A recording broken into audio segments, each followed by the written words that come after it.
everybody, this is Tarot Genie. Welcome to the channel and thank you so much for joining me, guys. And let's get started with some of the guidance for your favorite couple, your celebrities.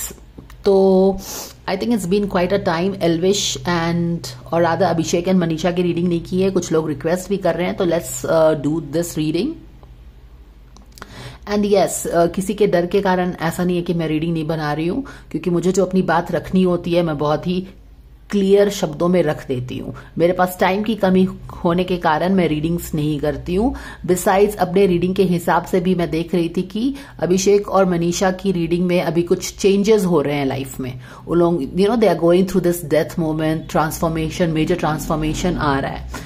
The thing is कि जब ये major आर्काना की energy play होती है life में, तो it's time to play out in their life.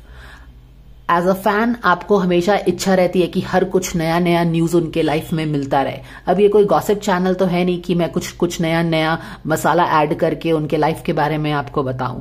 Specially जब major आर्काना की एनर्जी प्ले हो रही है लाइफ में, तो वो एक दिन में तो प्ले आउट नहीं होगी, है ना. लाइफ में जो सिचुएशंस आते हैं हमें कुछ सिखाने के लिए आते हैं, हमको कुछ सीखने के लिए आते हैं. कभी हम रेजिस्ट करते हैं, कभी हम ईगो दिखाते हैं, कभी हम दुनिया भर की चीजें होती हैं, इक्वेशन होती है, वो मुझे बताने की जरूरत नहीं है. तो जब मेजर चेंज के थ्रू कोई रिलेशनशिप जा रहा है, as per my guidance Abhishek and Manisha के रिलेशनशिप में मेजर ट्रांसफॉर्मेशंस हो रहा था, जो सामने में दिख नहीं रहा था, but definitely there was something major happening in their relationship. तो जब वो मेजर रिलेशनशिप में चेंजेस हो रहा है, तो मैं डेली उसके बारे में रीडिंग करके आपको क्या कुछ नया बता सकती हूँ, just for the heck of views भले ही मिल जाते होंगे, लेकिन व्यू से भी इंपॉर्टेंट मेरा टाइम है. तो जब तक उस रिलेशनशिप में, so I was just giving it that gestation period for the relationship to go through its energy. तो ये कोई गॉसिप चैनल तो है नहीं, इवन दो हम कुछ छोटी सी दूसरे की लाइफ में अननेसेसरीली पोकिंग करते हैं, बट उसमें भी थोड़ा सा जरूरी है कि हम उसमें भी तो थोड़ा सा एथिक्स दिखाएं. अगर कुछ लाइफ में चेंजेस उनके हो रहे हैं तो उसको टाइम देना पड़ेगा for the energy to play out. तो कहने का मतलब ये है कि just because you want to know something about their life, I can not be doing their reading unless and until I feel drawn to do their readings. Please do understand, यहाँ पे किसी से डरने वाली बात नहीं है. I anyways keep very busy. अपने टाइम के हिसाब से एंड अपने इंस्पिरेशन के हिसाब से ही मैं किसी के रीडिंग करूंगी. ऑन दैट नोट, किसी को माइकल जैक्सन की रीडिंग चाहिए, I understand that your request is interesting, but please also understand that the reading that you're requesting on about Michael Jackson, he is no YouTuber, ठीक है. he was a legend, Michael, and that too also a legend जिसके साथ एक बहुत ही serious controversy भी जुड़ी हुई है. तो मैं उसका वीडियो ऐसे ही उठा के नहीं बना सकती हूँ, specially when I am occupied with all new year guidance. उस पर मुझे थोड़ा रिसर्च करना पड़ेगा, and so that the energies that come out in the reading, उसको मैं सही से प्लेसमेंट कर पाऊं. समझ रहे हो ना. तो ऐसा नहीं है कि मैं फ्री बैठी रहती हूँ और आप एक रीडिंग रिक्वेस्ट करोगे और मैं सारा काम छोड़ के आपके रीडिंग करने पे बैठ जाऊंगी. When I do reading, I give half an hour, 1 hour of my time into that reading, and that's a lot of money.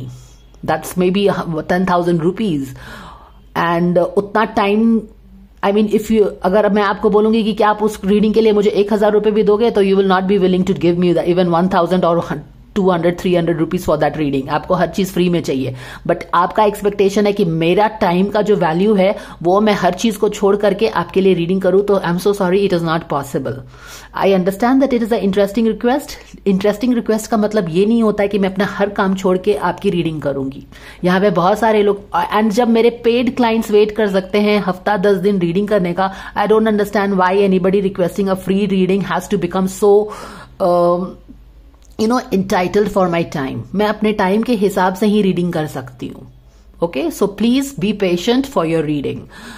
And on that note, बहुत सारी बातें हो रही हैं, तो why not talk about one reading जो मैंने किया, जहां पे थोड़ी बहुत फायर क्रैकर्स कुछ 1-2 लोग आके बस्ट कर रहे हैं. I think I did a reading on Nishchay, and everybody is like they are telling few things कि क्यों रीडिंग किया है, नहीं किया है. तो प्लीज अंडरस्टैंड कि these are influencers, as I understand. I don't watch them, but lot of people watch them. तो ये influencers हैं, और जब आप चूज करते हैं influencer बनने के लिए, you want to be influencer, you want to be popular, तो you basically want people to be interested in you, in your life. आप क्या करते हैं, नहीं करते हैं. और जब आप इन्फ्लुएंसर बन जाते हैं तो ये सारी चीजें आपको मिलती हैं. At that point in time you cannot say कि लोगों को मेरे लाइफ में क्यों इंटरेस्ट हो रहा है, because you cannot have the best of both the worlds. Please understand. जब कोई इन्फ्लुएंसर बन जाता है बहुत कड़ी मेहनत के बाद, and he gets all the blessings, people, लोग उनके लाइफ में इंटरेस्ट लेंगे ही. तो इतना ओवर रिएक्शन करने की तो कोई जरूरत नहीं है ना. There was one request on him, somebody wanted to know about his relationship, and it is a very simple reading. And if you feel that these are the you don't have to tell me कौन सी reading बहुत privacy में पोक करती है, because I think you would have not watched my the thoughts and the feeling readings I do, which is like, a surgical strike on somebody's thoughts, which is why I don't do it also. तो please मुझे ज्ञान मत दीजिए. करना तो ये चाहिए था कि आप वो रीडिंग देखते ही नहीं, लेकिन you couldn't hold on to your curiosity and watching the whole video, and then you are bang bang telling something to the other person. तो जब वो बंदे, I think he is a roaster ना, वो रोस्ट करता है सबको, तो जब वो किसी को भी उठा के किसी को रोस्ट करके वीडियो बना सकता है, तो उस पर वीडियो क्यों नहीं बन सकता है. और एक बहुत ही सिंपल सी वीडियो है, इसमें उतना ओवर रिएक्शन करने का तो जरूरत ही नहीं है. It's a simple video. And to other people also who, जो कि इन सारे लोगों को, ये सो कॉल्ड इन्फ्लुएंसर्स पे वीडियो रिक्वेस्ट करते हो, I think you should have some better taste in life. Neeraj Chopra पे रिक्वेस्ट करो.